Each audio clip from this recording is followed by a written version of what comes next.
The Battle of Hill 70 is a largely overlooked chapter of the First World War. It happened in 1917. Hill 70 was the first time in the First World War the Canadian contingent was led by a Canadian commander, Sir Arthur Currie. The hill near the town of Lens was taken in a pre-dawn attack on August 15, 1917. The following day, the Germans ordered their men to retake the hill. For the next 4 days, the Germans counterattacked 21 times, failing each time. The Canadians held their ground, and in doing so became known as the Shock Army of the British Empire. The soldiers who fought at Hill 70 were awarded 6 Victoria Cross medals. That's more than what the soldiers at Vimy Ridge were given. And today, in a step toward greater recognition for that battle, a monument was dedicated on top of Hill 70. Our Jeff Semple was there and spoke to the descendants who were touched by the formal recognition. A ceremony of remembrance on a forgotten hill.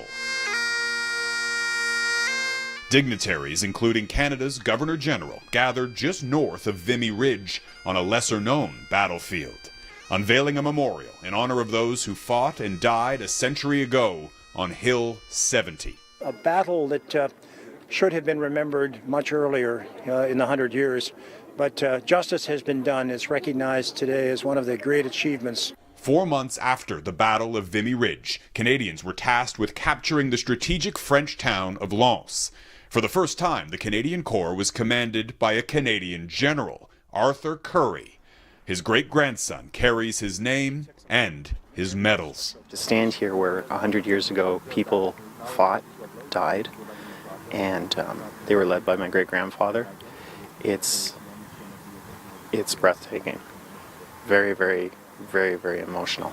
Under Currie's command, the Canadians captured control of the area by taking the hill. They withstood an incredible 21 German counterattacks, creating an important diversion for the Battle of Passchendaele and cementing Canada's reputation. It's just so inspiring as to what they accomplished, as well as heartbreaking as to what was lost. The pathway leading up to the memorial is engraved with 1,877 maple leaves, representing Canadian soldiers killed fighting at Hill 70. But for a long time, their sacrifice was overlooked. For us, Vimy has gained the most importance in our national consciousness. Passchendaele is important. Maybe Hill 70 was lost in between those two larger events. Because of the German counterattacks, more than half of the Canadians killed at Hill 70 have no known grave.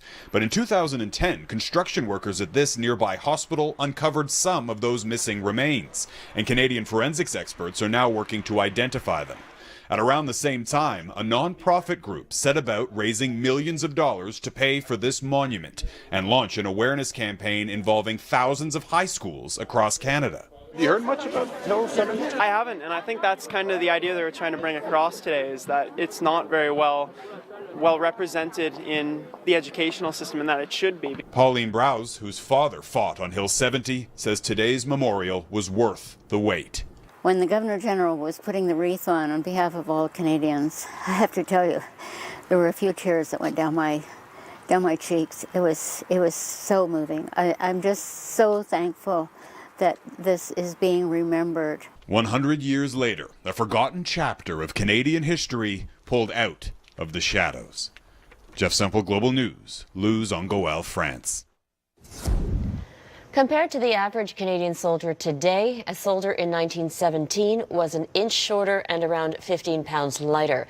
The average age was 26. Each soldier carried 70 pounds of equipment, including gas masks, food, weapons, and ammunition. And in a tradition inherited from the British, each soldier was given a ration of rice.